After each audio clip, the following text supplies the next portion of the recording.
Olá, você. Estamos de casa nova, temporada nova, com filho pródigo. Voltou para a nossa religião. Seja muito bem-vindo, Wilson Vitoriano. Vitoriano. Daniel, é uma grande alegria, uma grande satisfação estar aqui, graças a Deus, sou o Wilson Vitoriano, graças a Deus. Vitória até no nome. Olha que beleza. Vou chamar você de padre, que para mim é muito mais forte, e considero que eu já participei de muitas celebrações suas.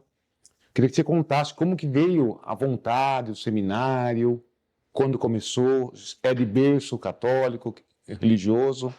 Muito bem. Então, Daniel, minha família é católica, né, na grande maioria, e eu nasci em berço católico, né? Minha mãe me levava à missa, enfim, fiz todos os sacramentos, fui batizado, primeira comunhão, crisma, enfim, tive toda a minha vida na igreja católica, né? Graças a Deus. E senti chamado pelo Senhor para o ministério sacerdotal, né? Isso por volta de 88, 1988, mais ou menos. Quando foi em 1989, eu entrei na diocese, na arquidiocese de Aparecida. Eu entrei no seminário diocesano de Aparecida. Fiquei 5 anos em Aparecida, aqui no estado de São Paulo, né? Sou de Pernambuco, mas eu vim para cá. Fiquei 5 anos em Aparecida. Depois de 5 anos em Aparecida, eu vim para Jundiaí. Quis vir para Jundiaí, né? Pedi para vir para Jundiaí. Na época eu queria conhecer o movimento neocatecumenal, que é muito forte aqui em Jundiaí, e participei da comunidade, enfim. Aí fiz 4 anos de teologia aqui em Jundiaí, em São Paulo, mas morando aqui em Jundiaí, no seminário aqui de Jundiaí, da diocese. E quando foi no dia 8 de agosto de 1997, eu fui ordenado diácono da igreja, e no dia 12 de dezembro de 97, presbítero, sacerdote. E na diocese de Jundiaí, aqui em Jundiaí. Isso. E daí, na verdade, foi para a matriz, é isso? Eu fui, a princípio, sim. Eu fiquei 2 anos como vigário, na verdade é catedral, né? Algumas pessoas chamam ainda matriz, né? Mas quando a diocese de Jundiaí foi criada, aquela igreja do centro, que muitos falam matriz, se tornou catedral. Por que catedral? Porque a igreja principal da cidade, que se torna catedral, é a igreja que tem a cátedra. A cátedra é a cadeira do bispo, é onde o bispo está. Então, como mestre, no passado, por exemplo, os grandes formadores, professores, mestres, eles tinham a sua cadeira. E da cadeira eles falavam, da sua cátedra eles falavam, eles ensinavam. Então, a igreja tomou isso aí também, não é? Então, a catedral é a igreja onde está a cadeira do bispo. Por isso que se torna igreja catedral.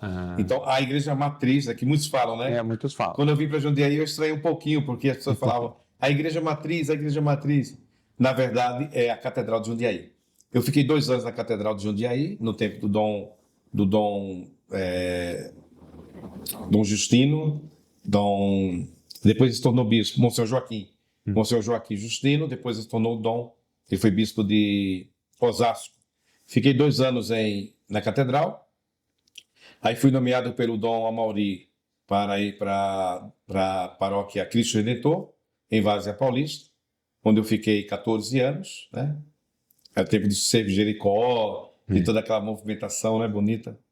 Depois eu fui para Salto, fiquei 1 ano em Salto, e fiquei 1 ano também na cidade de Campo Limpo Paulista. E que se fala muito, né? Na verdade, se falava-se muito do cerco de Jericó, a movimentação, quantas pessoas iam lá na Cristo Redentor, né?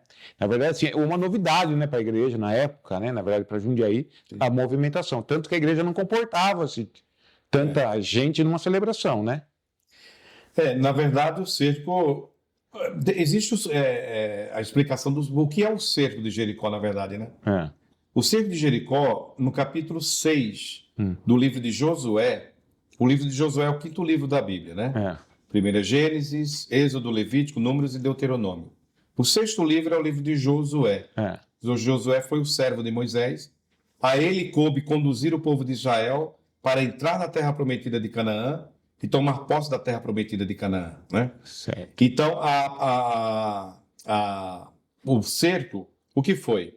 Quando o povo de Israel atravessou o Rio Jordão e entrou na terra prometida, lá estava a cidade de Jericó, que era uma cidade amuralhada, muralhas intransponíveis, E Josué orou a Deus e Deus respondeu: olha, faça um cerco à cidade de Jericó durante 7 dias. Durante 6 dias vocês vão dar uma volta com a Arca da Aliança, sem falar nada, sem fazer nada. No 7º dia vocês vão dar 7 voltas. No final da 7ª volta vocês vão tocar as trombetas, né? Vão clamar a mim e eu vou fazer o milagre acontecer. E assim aconteceu. Josué, justamente com os levitas, sacerdotes, fez, enquanto o povo de Israel ficava no acampamento, fez o cerco à cidade durante 6 dias, uma volta. No 7º dia, 7 voltas, carregando a arca da aliança, que era o sinal de Deus, da presença de Deus no meio do povo judeu. E no final da 7ª volta, tocaram as trombetas e as muralhas caíram, né? Então esse foi o primeiro cerco de Jericó, o cerco bíblico. Atualizamos isso para os nossos dias, né? Durante 7 dias se faz faz uma celebração, faz pregação, tem oração, adoração ao Santíssimo Sacramento e se faz uma volta, né? No último dia se faz as 7 voltas com Jesus sacramentado, Jesus vivo na Eucaristia, e no final de 7ª volta um grande clamor para que hoje as muralhas caiam, né? As nossas muralhas de hoje. Ontem eram as muralhas lá de Jericó. Eu tive a oportunidade de conhecer Jericó, as ruínas de Jericó bíblica. E hoje nós oramos a Deus para que Deus possa quebrar, destruir, derrubar as muralhas dos dias de hoje, né? Que cada um sabe qual é a muralha que impede que a pessoa alcance a felicidade. Às vezes a depressão, a tristeza, uma doença, a falta de dinheiro, um problema pessoal, um vício, enfim, cada um sabe qual é a sua muralha, né? O que está impedindo que a pessoa seja feliz, né? Então, atualizando o cerco de Jericó para hoje, nós trazemos, atualizando para os nossos dias, o cerco de Jericó para que as pessoas orem, clamem e o milagre aconteça. Celebramos muito lá na Várzea. Na verdade, tem que o cerco de Jericó veio a arca. É a arca da fé, a arca da aliança? A arca da aliança, A arca da aliança, na verdade, vem antes do cerco da Bíblia, né? No capítulo 25 do livro do Êxodo, é a primeira vez que Deus manda Moisés fazer uma arca.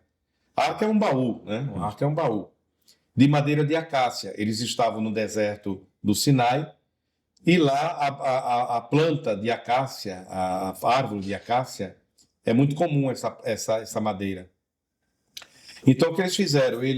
Deus mandou, né? Faz um baú, uma arca da aliança, reveste de ouro por dentro e por fora, coloca 2 varões para carregar, como em procissão, se carrega em procissão. E sobre a tampa, também de ouro, deveria-se colocar 2 imagens de 2 querubins, que são 2 anjos.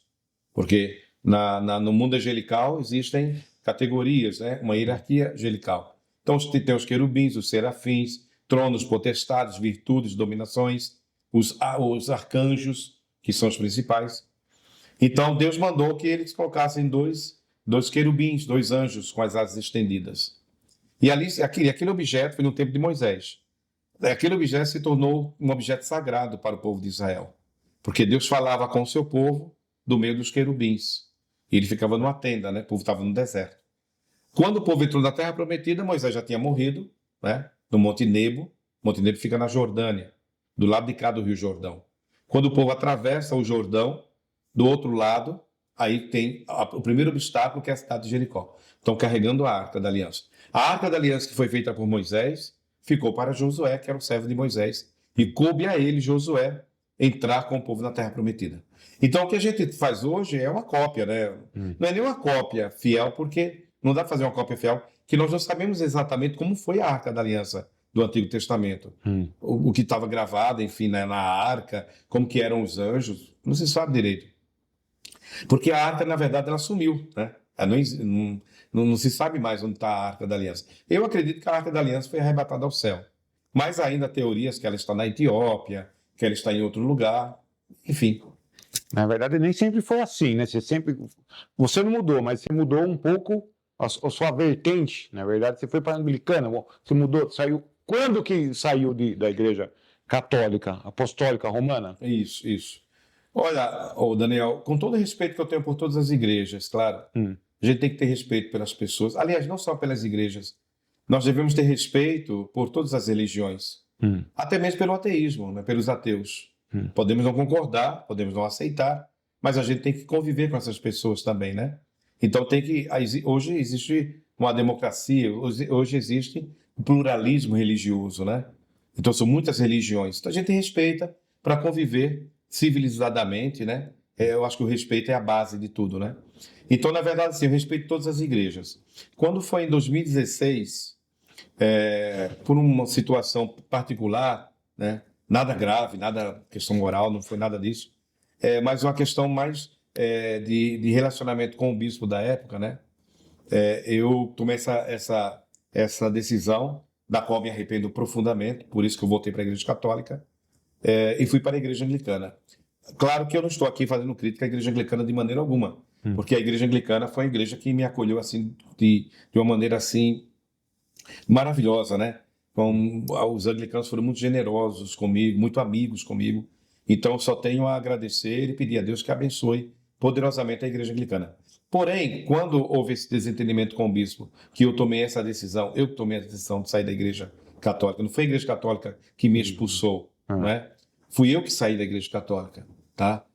O ser humano, e eu também sou um ser humano, muitas vezes a gente toma decisões erradas, precipitadas, e às vezes ou talvez a vaidade humana, talvez não, com certeza, a vaidade, o orgulho, a soberba também.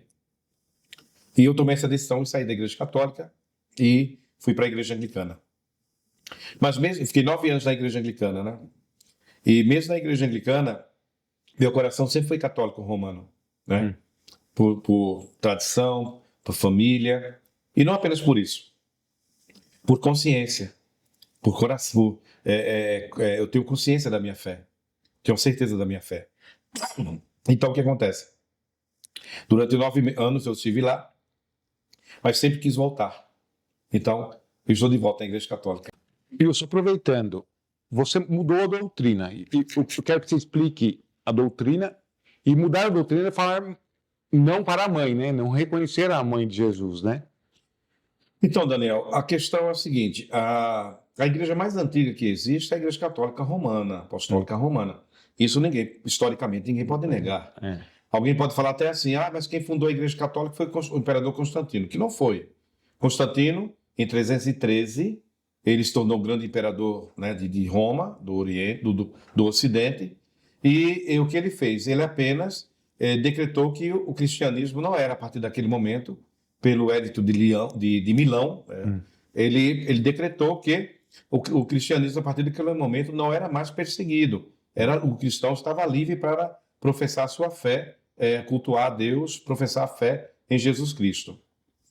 Então, o que acontece? Ele fez isso, tá? Agora, até Constantino, o cristianismo, em momentos mais e outros momentos menos, sempre foi perseguido, né? Muitos cristãos foram martirizados. Nós temos muitas histórias de cristãos assim e conhecemos muitos santos que foram martirizados. Sebastião, Santa Luzia, Santa Polônia, Santa Ágata. Enfim, tem muitos santos que nós temos daquele período dos 3 primeiros séculos, onde a igreja era muito perseguida. Então, o que acontece? Nós católicos, cremos que, de fato, a Igreja Católica foi fundada por nosso Senhor e Salvador Jesus Cristo. Ele foi o fundador da igreja, né? Quando ele diz, dá autoridade a Pedro, tu és Pedro, sobre essa pedra edificarei a minha igreja, e as portas do inferno não prevalecerão. Isso estava muito claro ali que Jesus já estava pensando numa igreja.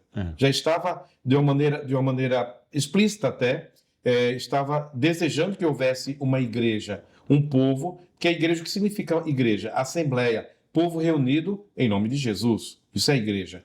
Então, naquele momento, ele estava pensando numa igreja, na existência de uma igreja, de uma instituição que pudesse continuar na proclamação do evangelho e do nome dele e da palavra dele no mundo, né? Tanto que ele dá uma ordem. Nosso Senhor, ele diz para os apóstolos na Santa Ceia, façam isso em memória de mim. Tomou o pão, tomou o cálice, tomai, comei, bebei, tomai, comei, tomai, bebei, façam isso em memória de mim. O que é memória? Memória é aquilo que vai sendo atualizado para sempre, né? Vai sendo comemorado, vai sendo não repetido, não é repetido, mas comemorado, né? É algo que aconteceu no passado que estamos ainda vivendo hoje, atualizando hoje até.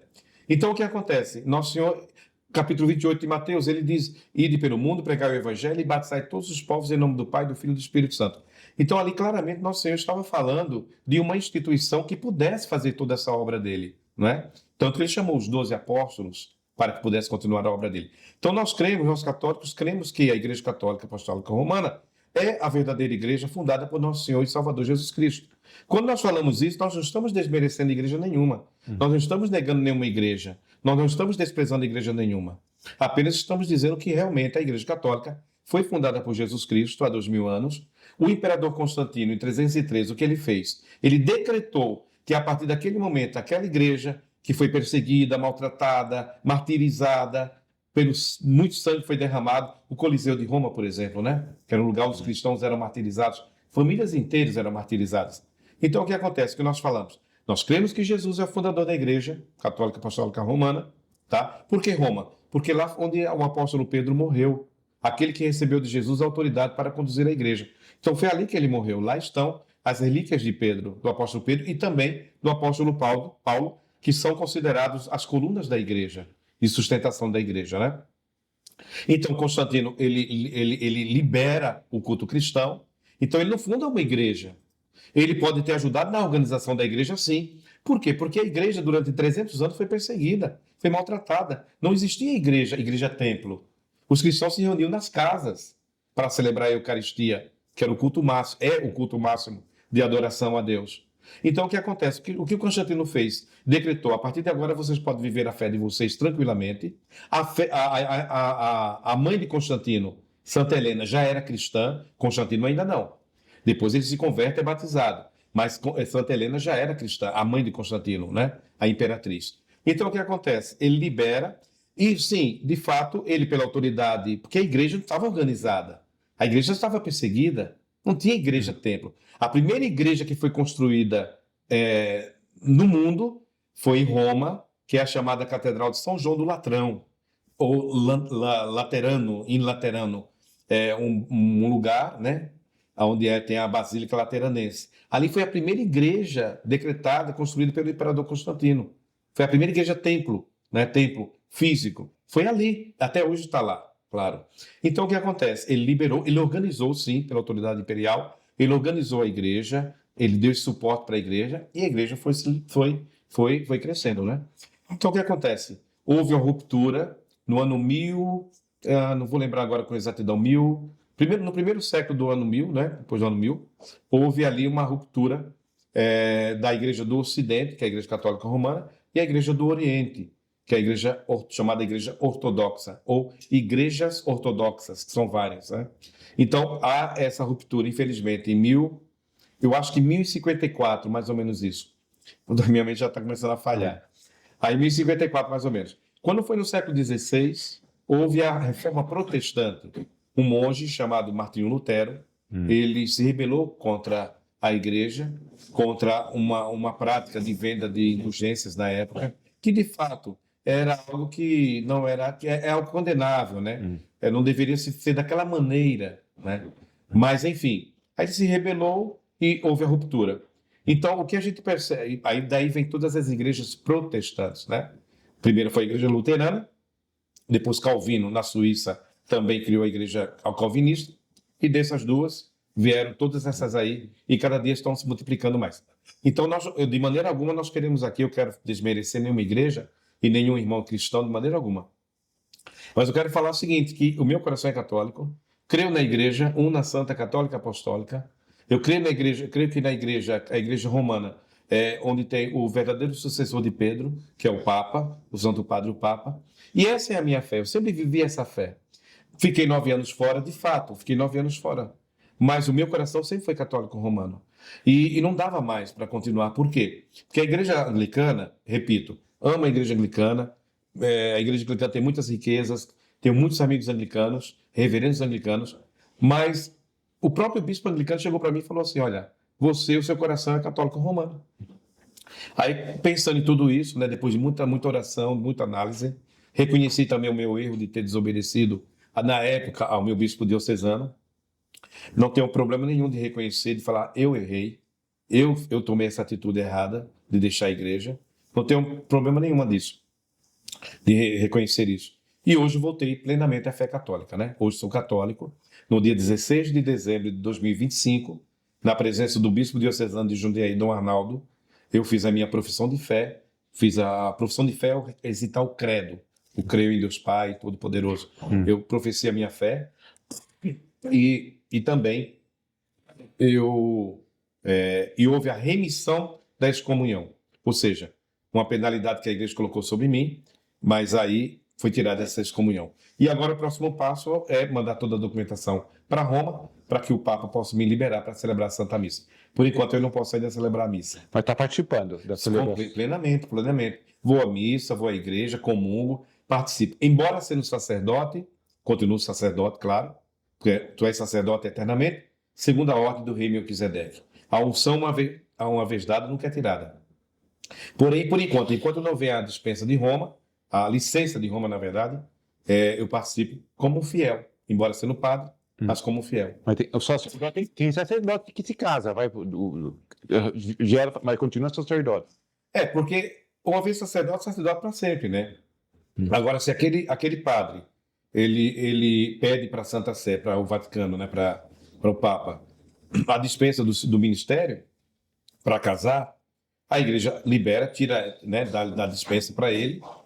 Ele fica ali para casar na igreja, viver a sua fé, sua vida matrimonial, mas ele continua, o caráter sacerdotal, teologicamente falando, imprime caráter. A gente fala que imprime caráter, imprime caráter. É como se fosse como fala, uma marca, um impresso, tá ali, imprimiu ali, não tira mais. O que mudou? Assim, eu sei que alguns livros na Bíblia voltaram para a sua vida cotidiana, né? O que voltou? É. Olha, o que voltou, primeiro que eu estou vivendo os sacramentos da Igreja Católica, né? Professo a minha fé publicamente. Então, assim, na minha vida cristã, eu continuo com a minha vida de oração, continuo lendo a palavra de Deus, né? Lembrando que a Bíblia protestante e a Bíblia católica há uma diferença, né? Entre uma e outra. A Bíblia católica tem 73 livros. A Bíblia chamada Bíblia protestante evangélica tem 66. Por quê? Até o século XVI, o cânon bíblico, ou seja, o número de livros da Bíblia, eram 73. Quando Martinho Lutero ele houve essa ruptura, né, e a criação da Reforma Protestante, ele tirou os 7 livros do Antigo Testamento. O Novo Testamento é exatamente igual, mas do Antigo Testamento ele tirou 7 livros. Por isso que faz essa diferença de Bíblia Católica 73, Bíblia Protestante 63. Mas na anglicana nada.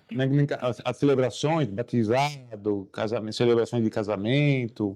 Há uma semelhança muito grande. Mas não é.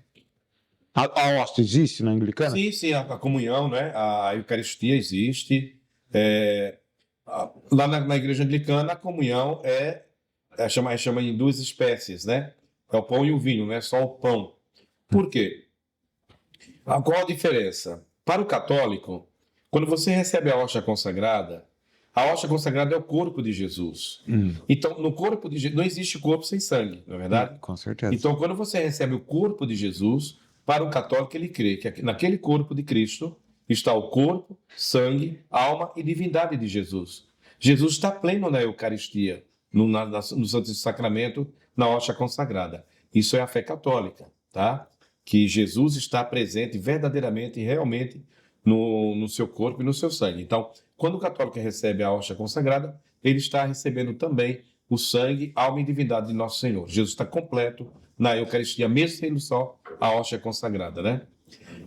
Na igreja protestante, nas igrejas protestantes são muitas, e também na igreja anglicana, a Eucaristia é ceia. Há uma diferença. É uma ceia, é uma lembrança do que Jesus fez. Na Igreja Católica, a Eucaristia é uma atualização do que Jesus fez. Quando o padre põe as mãos sobre o pão e o vinho e clama ali o poder do Espírito Santo, pronunciando as palavras de Jesus na última ceia, nós católicos cremos que naquele momento, a partir daquele momento, aquele pão, embora permaneça gosto de pão, embora permaneça cheiro de pão, ou seja, as aparências externas permanecem, mas a essência mudou. Ou acontece ali a transubstanciação. A substância é outra, embora externamente seja pão e vinho, né? Mas a essência mudou. Não é apenas pão, não é apenas vinho, a partir da consagração. Isso para nós católicos, né? Tanto que depois da consagração do pão e do vinho, a gente se ajoelha para adorar o corpo de Jesus e o sangue de Jesus. Diferente das igrejas evangélicas. As igrejas evangélicas negam esta fé, que a gente respeita. O que a gente pede é que a gente seja respeitado também na nossa fé, né? Porque tem que respeitar e ser respeitado também, não é? E às vezes a gente vê críticas terríveis com a tremenda falta de fé. Essa é a nossa fé. Então o que nós queremos é que sejamos respeitados na nossa fé. Se alguém não crê, não tem problema, ok? Viva feliz, vai viver feliz com o que você crê. Mas respeitar aquele que crê, né? O respeito, eu falei agora há pouco, o respeito, né? Mesmo que seja doutrina que eu não concorde, que eu não aceite, mas eu tenho que respeitar, porque aquela pessoa, aquele meu irmão crê dessa maneira, então eu respeito, né? Agora, o que acontece é que existe talvez até uma violência até de querer forçar o outro a desacreditar e acreditar naquilo que eu acho que é o certo, né? Então não é por aí, né? Então o que acontece? Para o evangélico, igrejas evangélicas, aí entra também a igreja anglicana, porque ela tem algumas características também da reforma protestante, é apenas uma ceia, é apenas uma representação de Jesus.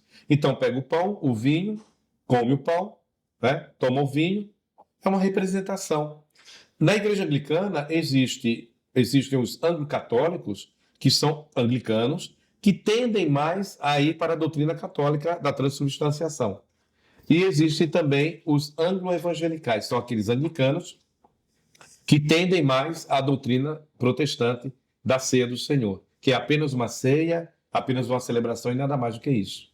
Entende? Entendi. Você que teve os dois lados. Por que cresceu tanto as evangélicas, os protestantismos, e se perdeu-se força muito no catolicismo?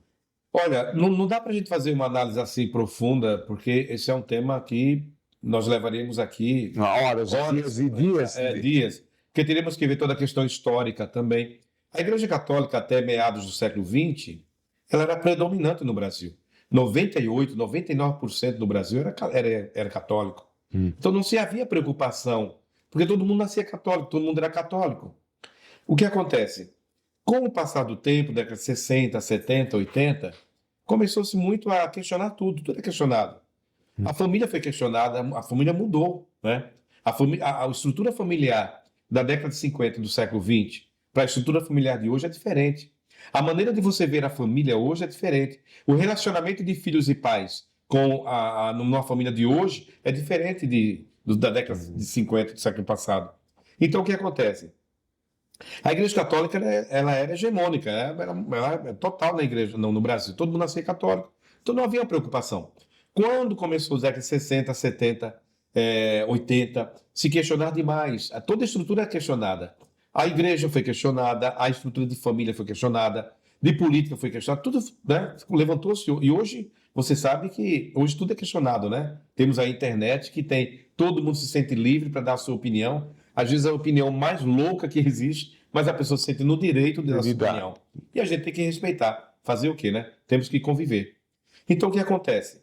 Nesse questionamento também, agora começaram pessoas também a questionar a igreja, a maneira de ser da igreja, né, da igreja católica, de como ser católico, de como viver a fé católica. Nisso houve realmente uma pregação assim, maciça, uma pregação muito, muito forte das igrejas protestantes. Não falo das igrejas tradicionais, a igreja calvinista, presbiteriana, igreja luterana, que são igrejas tradicionais, a anglicana também, são igrejas da tradição tradicionais. Essas mantiveram aí tranquilamente, por isso que não cresceram tanto. Mas vieram aí as pentecostais, as neopentecostais, E eles são muito ferrenhos na fé. Eles vão mesmo nos bairros mais carentes e tal. Então, toda aquela estrutura católica foi sendo questionada, né? A Igreja Católica, muitas vezes, se tem a paróquia naquele determinado lugar, né? Na periferia, por exemplo. Antigamente, tudo vivia assim, em torno da igreja. Tudo que acontecia era da igreja. O padre era a autoridade máxima, né? Chamava-se o padre para tudo, para resolver qualquer problema. Não é mais assim. A igreja perdeu muito desse seu lugar, do seu status na sociedade, né? Então, muitas pessoas começaram a questionar, começaram a buscar outras coisas, e os evangélicos, sobretudo os pentecostais e neopentecostais, começaram a fazer um trabalho muito forte, e também usando televisão, rádio. Então, ou seja, a pregação evangélica, sobretudo pentecostal, conseguia chegar em lugares onde a Igreja Católica não conseguia chegar, entende? Porque até então o padre esperava que as pessoas viessem até ele. E os evangélicos, sobretudo os neopentecostais, não só a Igreja Católica, toda a igreja tradicional. As pessoas vêm à igreja. Os neopentecostais não. Os pentecostais, eles vão até as pessoas. E quando foram lá junto às pessoas, viram as pessoas precisando de tantas coisas, problemas, dificuldades, tribulações. E eles começaram a pregar, a cantar, a louvar.